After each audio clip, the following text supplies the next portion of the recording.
சமீபத்தில் அமெரிக்காவில் சட்டவிரோதமாக நுழைந்ததாக கூறி இந்தியர்கள் கைவிலங்கிட்டு கால்களை சங்கிலியால் கட்டி நாடு கடத்தப்பட்ட சம்பவம் பெரும் அதிர்வலைகளை ஏற்படுத்தியது. இந்நிலையில் கனடாவின் புதிய விசா விதிமுறைகள் அந்நாட்டில் வாழும் இந்தியர்களுக்கு நெருக்கடியை உருவாக்கியுள்ளது.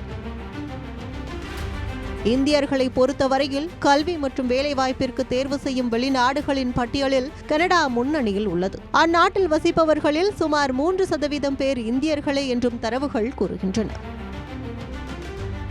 இந்நிலையில் வெளிநாட்டவர்கள் கனடாவில் குடியேறுவதை கட்டுப்படுத்த அரசு குடியேற்றம் மற்றும் அகதிகள் பாதுகாப்பு விதிமுறைகளில் கனடா அரசு சமீபத்தில் திருத்தம் மேற்கொண்டிருக்கிறது.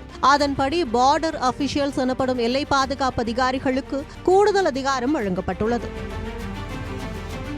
அதாவது கனடாவில் உள்ள இந்தியர்கள் உள்பட வெளிநாட்டவரின் விசாக்களை எப்போது வேண்டுமானாலும் மாற்றவும் ரத்து செய்யவும் முடியுமா?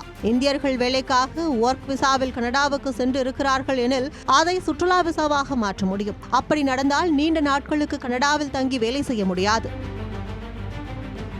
இதற்கு முன்னர் குடியேற்றம், அகதி மற்றும் குடியுரிமை துறையிடம் இந்த அதிகாரம் இருந்தது. இது கனடாவுக்குள் வரும் ஒவ்வொருவருக்கும் தேவையான விசாவை வழங்கியது. எளிதில் யாருக்கும் விசா மறுக்கப்பட்டது கிடையாது.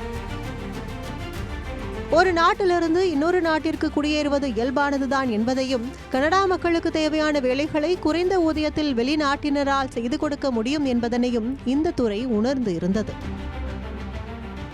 தற்போது இதற்கான அதிகாரம் எல்லை பாதுகாப்பு அதிகாரிகளிடம் சென்றிருப்பதால் வெளிநாட்டவர் யாரேனும் விதிகளை மீறியுள்ளதாக அதிகாரிகள் கருதினால், அல்லது ஆவணங்களில் தவறான தகவல்கள் கொடுத்திருந்தால், அல்லது பாதுகாப்புக்கு அச்சுறுத்தல் இருப்பதாக நினைத்தால், அல்லது குறிப்பிட்ட நபர் மீது கிரிமினல் வழக்குகள் இருந்தால் அந்நபரின் விசாவை அவர்களால் மாற்றவும் ரத்து செய்யவும் முடியும். இப்படி நடந்தால் இந்தியர்கள் அங்கிருந்து நாடு கடத்தப்படுவார்கள் என கூறப்படுகிறது.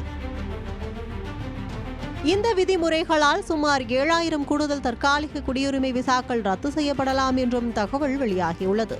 கனடாவில் ஜஸ்டின் ட்ரூடோ அரசு காலிஸ்தான் பிரிவினைவாதிகளுக்கு ஆதரவு அளிக்கும் விஷயம் கடந்த சில மாதங்களாகவே இந்தியா கனடா உறவில் விரிசலை ஏற்படுத்தியிருந்தது.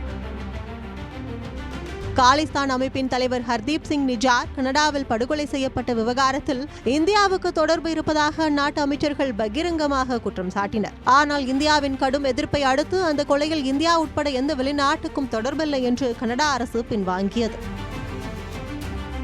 இந்நிலையில் விசா நடைமுறைகளில் கனடா அரசு கொண்டு வந்துள்ள மாற்றங்கள் அங்குள்ள இந்தியர்களிடையே அச்சத்தை ஏற்படுத்தியிருக்கிறது.